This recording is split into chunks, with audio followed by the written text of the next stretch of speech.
নমস্কাৰ এটা নতুন ভিডিঅ'লৈ আপোনালোকক পুনৰবাৰ স্বাগতম জনাইছো আশা কৰোঁ আপোনালোক সকলো ভালে কুশলে আছে আৰু আপোনালোকৰ আশীৰ্বাদত ময়ো আছো ভালে কুশলে আজিও বৰ দৰকাৰী কথা এটাৰ কাৰণে আপোনালোকৰ ওচৰলৈ আহিছো কেইটামান কথা আপোনালোকৰ লগত সদায় পাতিবলৈ মন যায় সদায় মোৰ যিখিনি অভিজ্ঞতা হৈ থাকে সেই কথাখিনি আপোনালোকৰ ওচৰত শ্বেয়াৰ কৰোঁ আৰু আপোনালোকে নাজানো কেনেকুৱা পায় আশা কৰোঁ আপোনালোকে মোৰ কথাবিলাক ভালেই পায় আৰু কথাবিলাক এনেকুৱা হৈছে যে আপোনালোকৰ মানে প্ৰত্যেক দিনে এটা ভিডিঅ' নিদিলে মোক বিভিন্নজনে মেছেজ কৰে আজি ভিডিঅ' পোৱা নাই বা সেই কথাটো মই আৰম্ভণি দিনৰ পৰা আজিলৈকে সেই কথাটো চলিয়ে আহিছে যে এদিন ভিডিঅ' নিদিলেই ৰাতিপুৱা সময়ত মেছেজ এটা পাওঁ যোৱাকালি ভিডিঅ' নাপালোঁ আজি পাম বুলি আশা কৰিছোঁ এনেধৰণে আপোনালোকে জনায় মোক খুব ভাল লাগে আচলতে সেইকাৰণে মোৰ এটা দায়িত্ব হৈ গৈছে যে আপোনালোকৰ কাৰণে কিবা এটা কৰিব লাগে কিবা এটা ভিডিঅ' প্ৰস্তুত কৰিব লাগে আৰু মই যিখিনি ভিডিঅ' প্ৰস্তুত কৰোঁ একেবাৰে মোৰ যিখিনি মানে মই জানো সেই কথাখিনি আপোনালোকক জনাবলৈ চেষ্টা কৰি থাকোঁ আৰু মোৰ মূল উদ্দেশ্য হৈছে আপোনালোকে নিশ্চয় জানে আগৰ পৰাই জানে যে সমাজত কিছু কুসংস্কাৰ দূৰ কৰিব লাগে কিছুমান ভণ্ড বেজালি কিছুমান বন্ধ কৰিব লাগে সেই কথাটো মই মানে সেই তেতিয়াৰ পৰা আৰম্ভ কৰাৰ দিনৰ পৰাই মই কৈ আছোঁ যে অসমত কিছুমান বস্তু মই চেষ্টা কৰিম যাতে সেইখিনি বন্ধ হ'ব লাগে কাৰণ আমাৰ হাতত নিজৰ যিখিনি শক্তি আছে সেই শক্তিখিনিৰে যাতে আমি সেই তেনেকুৱা কিছুমান কাম আমি কৰিব পাৰোঁ যিখিনি আমি গৈ পেলাই ভণ্ড বেজালি কিছুমানৰ কবলত পৰি আমাৰ বহুত লাখে লাখে টকা কিছুমান নষ্ট হয় সেইটো আজিও হৈ আছে সেইটো ভৱিষ্যতলৈও হৈ থাকিব কিন্তু তাৰে যদি সামান্য 1% হলেও মই কমাই দিবলৈ পাৰোঁ সেইখিনিয়ে হৈছে মোৰ কাৰণে যথেষ্ট আৰু সেইখিনি ইতিমধ্যে হৈছে কাৰণ আৰম্ভণিতে মই কৈছিলোঁ ৰহাৰ এগৰাকী বাইদেৱে যে তেখেতক এগৰাকী মানে ভণ্ড বেজে তেওঁৰ মানে টাউনত থকা মাটি বাৰী পৰ্যন্ত বিক্ৰী কৰাই শেষ কৰি দিছে আৰু সেইখিনি শেষ কৰি মানে এটা ঔষধ দিয়াৰ নামত এটা বটলত ঔষধত বগা ৰঙৰ কিবা পানীৰ বটল এটা দিয়ে সেই বটলটোৰ দাম 2500 টকাকৈ মানে কিমান দিন তেখেতৰ অসুখ হোৱা বুলি তেনেধৰণৰ ঘৰত ভূত আছে বুলি এইবিলাক বিভিন্ন ধৰণৰ ভুৱা কথাৰে তেওঁৰ পৰা টকাখিনি লুটিলে আৰু সেই কথাখিনি যেতিয়া মই এদিনেই বজৰং বাণখন পাঠ কৰিছিলোঁ সেই এদিন বজৰং বাণখন পাঠ কৰাৰ পিছতেই সেই বেয়া বেজালি তন্ত্ৰ মন্ত্ৰৰ এই গোটেই কথাখিনি শেষ হৈ গৈছিলে শেষত এই কথাটো যেতিয়া মই ভিডিঅ' আকাৰে প্ৰচাৰ কৰিছিলোঁ তেতিয়া আকৌ সেই ভণ্ড বেজজনে আকৌ সেই বাইদেউগৰাকীক ফোন কৰিও দম দিছে যে তুমি কিয় এনেকুৱা কৰিছা বা তুমি এনেকুৱা কিয় কৰিছা আহিবাচোন মোৰ ওচৰলৈ তোমাক মই কিবা বেলেগ এটা তাবিজ দিম যাতে ভাল হওক গতিকে এই বস্তুবিলাক বন্ধ কৰাৰ নামত মই যিখিনি কৰি আছোঁ যথেষ্ট কষ্ট হৈছে যথেষ্ট বদনামো দিছে যথেষ্ট মানে বিভিন্ন কথা কৈছে কিন্তু মই ভাবোঁ এইখিনি মই অলপ হ'লেও বন্ধ কৰিহে এৰিম কাৰণ মানুহৰ টকা পইচা এনেই নাহে আচলতে মানুহে বহুত কষ্ট কৰিব লগা হয় এজন হাজিৰা কৰা মানুহে দিনটোত টকা 300 টকা 400 যেতিয়া পায় তাৰপিছত কিবা এটা যদি ঘৰত কিবা এটা সমস্যা হয় বেজ এজনৰ ওচৰলৈ গ'লে যেতিয়া কৈ দিয়ে তোমাক অমুকে অমুক কৰি থৈছে তুমি এই তাবিজটো ল'ব লাগিব এই তাবিজটোৰ দাম 20,000 টকা 40,000 টকা তেওঁ আকৌ কোনোবা বন্ধন গোটৰ পৰা পইচা আনি তেনেধৰণে সেই 40-30,000 টকা দিয়াও মোৰ হাতত প্ৰমাণ আছে গতিকে এইবোৰ ভণ্ডামি নহয় কি মই কি কৈছোঁ যে আপোনাৰ ঘৰখনত যিমান যি শক্তি আছে বেয়া যিমান যি নিগেটিভিটি আছে সেই কথা সেই সকলোখিনি দূৰ হ'বই হ'ব আপোনাৰ ঘৰত যদি কোনোবাই ওপৰত শক্তি কিবা প্ৰয়োগ কৰি থৈছে ঘৰত যদি কিবা শব্দ হয় ৰাতি খিৰিকীত যদি বিনা কাৰণত শব্দ হৈ থাকে ঘৰখনত সোমালেই যদি আপোনাৰ নিগেটিভিটি কিছুমান আহে আপুনি ৰেগুলাৰ হনুমান চালিচা পাঠ কৰকচোন আপোনাৰ যদি ভাল নহয় মই আছোতো মই কৈছোঁ নহয় যে মই আপোনালোকৰ গোটেইখিনি দায়িত্ব ইতিমধ্যে লৈছোঁ আপোনালোকৰ গ্যাৰান্টি লৈ থৈছোঁ যে আপুনি বজৰং বাণ পাঠ কৰক আপোনাৰ একো ক্ষতি নহয় গতিকে এই কথাখিনি মই আপোনালোকক সদায় জনাবলৈ চেষ্টা কৰি আছোঁ আৰু যি কি নহওক আজি দুপৰীয়া মই ভাত খাই আহি অলপমান বাৰান্দাতে বহি আছিলোঁ তেনেকুৱাতে এটা ফোন আহিছিলে ফোনটোত মানে তেওঁ কৈছিলে দাদা আপোনাক মই অকণমান কথা পাতিব বিচাৰোঁ মই তেতিয়া কৈছোঁ আপুনি মোক সমস্যাখিনি ক'ব নালাগে বাইদেউগৰাকীয়ে ফোন কৰিছিলে মোক সমস্যাখিনি আপুনি ক'ব নালাগে যদি আপুনি কি বিচাৰিছে যে আপুনি কি মানে মোৰ পৰা বিচাৰে সেইটো কৰক কাৰণ সমস্যাবোৰ কথা ক'লে কি হয় কেতিয়াবা কিছুমান অলপ দুখ লগা কথা থাকে গতিকে অলপ মনটো বেয়া লাগে গতিকে মানে তেনেকৈ ধৰণে কেতিয়াবা ক'বলৈ বাধ্য হওঁ যে সমস্যাটো ক'ব নালাগে অন্ততঃ মোক যদি আপুনি মোৰ নামঘৰত চাকি দিবলৈ কয় সেইটোও মই কৰি দিম বা আপুনি মোৰ পৰা কি পৰামৰ্শ বিচাৰে সেইখিনিও মই কৰি দিম কিন্তু সমস্যা কিছুমান গভীৰ হ'লে শুনিবলৈ অকণমান মনত আঘাত পাওঁ আচলতে আৰু তেওঁ কৈছিল যে সমস্যা ক'বলৈ ফোন কৰা নাই মই সমাধান পালোঁ বা মোৰ ভাল খবৰটো শুনাবলৈহে আপোনাক ফোন কৰিছোঁ আৰু ভাল খবৰটো তেওঁ মোক দিছে আপোনালোকক মই কওঁ যে ভাল খবৰটো এনেকুৱা আছিল যে তেখেতৰ এগৰাকী কন্যা সন্তান জন্ম হৈছে আজিকালি সন্তান জন্ম হোৱাৰ পিছতে কিন্তু যিটো মানে স্কিনৰ এটা জণ্ডিছ হয় নহয় জানো সেই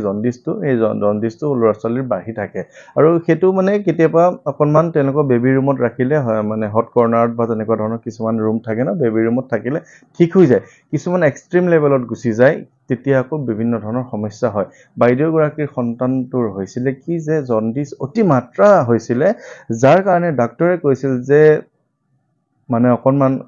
ঠিক নহয় অৱস্থা আৰু সেই বাচ্চাটোৰ সেই জন্ম হোৱা বাচ্চাটোৰে গোটেই তেজখিনি সলাই পেলাব লাগিব মানে ব্লাডটো চেঞ্জ কৰিব লাগিব গতিকে এগৰাকী মাতৃৰ বাবে তাতকৈ আৰু দুখৰ কথা কি হ'ব পাৰে আজি চাগে মই এই কথাখিনি কওঁতে বাইদেউগৰাকী শুনিছে যদি চকু পানী ওলাই গৈছে চাগে তেওঁ মই পাৰ্মিশ্যন লৈ লৈছোঁ কথাখিনি ক'বলৈ তেওঁ মোক কৈছে ক'বলৈ দিছে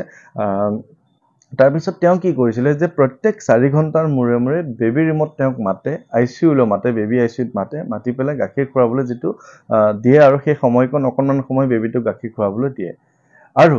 কি হয় যেতিয়া গাখীৰ খুৱাই থাকে বাইদেউগৰাকীয়ে সদায় বেবীটোৰ ওচৰত হনুমান চালিচা পাঠ কৰি শুনায় তেখেতে কৈছিল যে মোৰ মুখস্থ হৈ গৈছিলে পাঠ কৰি কৰি আপোনাৰ ভিডিঅ' চাইছিলোঁ জাম্পিং স্পাইডাৰৰ ভিডিঅ'টো চোৱাৰ পৰা মই অনুপ্ৰেৰণা পাইছিলোঁ মোৰ মানুহজনেও অনুপ্ৰেৰণা পাই হনুমান চালিচা পাঠ কৰি আছে আৰু মই পাঠ কৰি কৰি কৰি তেনেধৰণে সুফল পাইছিলোঁ আৰু ঠিক তেনেকেই বেবীটোৰ ওচৰত মোৰ অন্য একো উপায় নাছিলে হনুমান চালিচা পাঠ কৰি কৰি শুনাই আছিলোঁ আৰু আচৰিতভাৱে মাত্ৰ 4 দিনত বেবীটো সম্পূৰ্ণৰূপে সুস্থ হ'ল ডাক্তৰে ক'লে যে সম্পূৰ্ণ সুস্থ এতিয়া আপোনালোকে লৈ যাব পাৰে গতিকে এইখিনি আচলতে তেখেতৰ কৃপা নহয়নো কি হনুমানজী কৃপা এনেধৰণেই পোৱা যায় যে আপুনি কেতিয়াবা মাটিত বাগৰি সেৱা কৰিও আপুনি একো ফল নাপাব পাৰে যদি অন্তৰৰ পৰা আপোনাৰ ভক্তি নাথাকে আৰু আপুনি কেৱল তেখেতক জয় হনুমান কওক কেৱল হনুমান চালিচা পাঠ কৰক আপুনি সুফল পাবই এই বাইদেউগৰাকী কেনেকুৱা ধৰণৰ সুফল পালে চাওকচোন 10 মাহ যেতিয়া এটি সন্তানক গৰ্ভত ৰাখি জন্ম হয় তাৰপিছত যদি ডাক্তৰে কয় সন্তানটোৰ অৱস্থা ক্ৰিটিকেল সন্তানটো ব্লাড সলাব লাগিব সেই জন্মতে তেনেহ'লে এগৰাকী মাতৃ বা পৰিয়ালবৰ্গত কি হ'ব পাৰে গতিকে হনুমান চালিচাই কেনেধৰণে সহায় কৰে আপোনালোকে নিশ্চয় গম পাইছে আৰু সেইকাৰণে মই আপোনালোকক কৈ থাকোঁ যে হনুমান চালিচা পাঠ কৰিব আপোনালোকে সকলোৱে পাঠ কৰিব খুব বেছি সুফল পাব বৰ বেছি নিয়ম নীতি বৰ বেছি ভিডিঅ' চিডিঅ' চাই আপুনি সময় নষ্ট নকৰিব এই ভিডিঅ'টো যদি চাইছে এই ভিডিঅ'টোকে লাষ্ট চাওক আপুনি চাই পেলাই আপুনি হনুমান চালিচা কাইলৈৰ পৰা পাঠ কৰিবলৈ আৰম্ভ কৰক আপোনাৰ সুফল হ'বই হ'ব সেইখিনি মই আপোনালোকক প্ৰত্যেক দিনাই কওঁ আৰু এতিয়া কওঁ যে বেজবেজালিৰ অন্য এটা অধ্যায় কওঁ এগৰাকী ডক্তৰৰ ঘৰ তেখেতৰ ঘৰ ধৰি লওক নামনিতে মই গৈছোঁ তেওঁলোকৰ ঘৰত বজৰং বান মই পাঠ কৰিছোঁ স্বামী স্ত্ৰী দুইজনৰ মাজত মকামিলাৰ অভাৱ একেবাৰে মানে কাজিয়া পেচালৰ নিচিনা বা ইজনে সিজনৰ মাজত একেবাৰে ঠিক ঠাক নাই দুটি সন্তান আছে তেওঁলোকৰ ঘৰত মই বজৰং বান পাঠ কৰি আহিছোঁ তেওঁৰ হাজবেণ্ডে হয়তো সেই কথাটো গম নাপায় কাৰণ মানে পত্নীগৰাকীয়েহে মোক নিমন্ত্ৰণ দিছিলে হাজবেণ্ড সেই সময়ত ঘৰত নাছিলে ডিউটি গৈছিলে চাগে কাৰণ তেওঁলোকৰ মাজত সেই কথাখিনি ঠিক কৰিবৰ কাৰণে মাতিছিলে মই গৈছিলোঁ যোৱাৰ দুদিন পিছতেই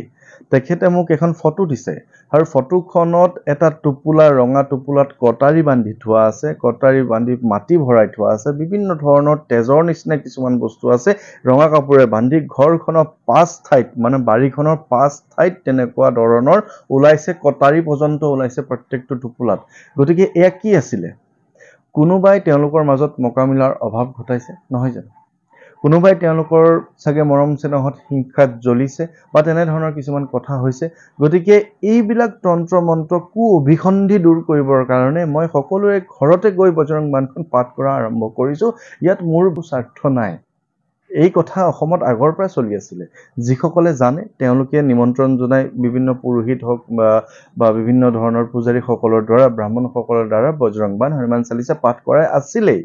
মই নতুনকৈ আপোনালোকৰ মাজত এই প্ৰচাৰ মাধ্যমেৰে আপোনালোকক ক'বলৈ আৰম্ভ কৰিছোঁ কাৰণ মই বুজি পাইছোঁ কাৰণ মই প্ৰেক্টিকেলি আপোনালোকৰ মাজত কথাখিনি ক'বলৈ আৰম্ভ কৰিছোঁ মই বুজি পাওঁ মই জানো যে আপোনাৰ লগত কি হৈ আছে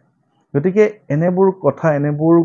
কু অভিসন্ধি হওক বা বেজালি তন্ত্ৰ মন্ত্ৰ যিবিলাক বেয়া ফাললৈ মানুহক লৈ যাব পাৰে ইজনৰ সিজনৰ এখন ভাল সংসাৰ ধ্বংস কৰিব পাৰে এনেধৰণৰ বেজালি তন্ত্ৰ মন্ত্ৰ শেষ কৰিব লাগে আৰু মোৰ উদ্দেশ্যও সেইটো মই জানো এইখিনি মই কৰিবলৈ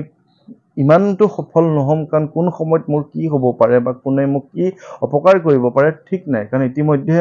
চাওক কেনেকুৱা ধৰণৰ এক পৰিস্থিতি মাজতে হৈছিলে মোক লৈ কেনেকুৱা ধৰণৰ মই ব্যৱসায় কৰিছো কিবা কৰিছো এইখিনি কৈছে কিন্তু যিসকলে সুফল পাইছে যিসকলে মোৰ ভিডিঅ' চাই ভাল পাইছে আপোনালোকৰ কৃপাত আপোনালোকৰ এটা কমেন্টে প্ৰত্যেকজন মানুহে যিখিনি মোক মৰম আদৰ কৰিলে তাৰ দ্বাৰা মই আজি ধুনীয়াকৈ আপোনালোকৰ মাজত আছো মই নাজানো মোৰ লগত আকৌ কি হ'ব পাৰে কিন্তু আপোনালোকক এটা কথাই মই পৰামৰ্শ আজি দি যাব পাৰো যে এনেবোৰ কথাত যদি আপোনালোকৰ কিবা হৈছে ঘৰখনত খুব বেছি নেগেটিভিটি আছে তেনেহলে আপোনালোকে বজৰং বাণখন পাঠ কৰিব নিজে নোৱাৰিলে ওচৰৰ কোনোবা এজন পুৰোহিতৰ দ্বাৰা হলেও বজৰং বাণ পাঠ কৰাব আপোনাৰ ঘৰত কোনোবাই কিবা যদি কৰি থৈছে বেজ বেজালি তন্ত্ৰ মন্ত্ৰৰ দ্বাৰা যদি কিবা ক্ষতি কৰি থৈছে সেই সকলোখিনি আপোনাৰ দূৰ হ'বই হ'ব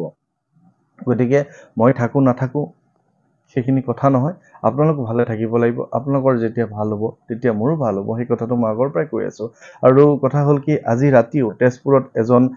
মানে কি আৰু বিখ্যাত পপুলাৰ ডাক্তৰে মোক নিমন্ত্ৰণ জনাইছে তেওঁলোকৰ ঘৰখনতো বিভিন্ন ধৰণৰ কিবা সমস্যা হৈ আছে গতিকে তেওঁলোকৰ ঘৰতো বজৰং বাণখন পাঠ কৰিব লাগে এজন ডাক্তৰৰ ঘৰত যিজন ডাক্তৰৰ নাম ক'লে তেজপুৰ বা শোণিতপুৰ অঞ্চলত গোটেই সকলোৱে চিনি পায় এজন বিখ্যাত নামটো কৈ নিদিওঁ গতিকে সকলো ভালে কুশলে থাকিব সকলোৰে কুশল মংগল কামনা কৰি আজিৰ এই ভিডিঅ'টো ইমানতে সামৰণি কৰিছো ধন্যবাদ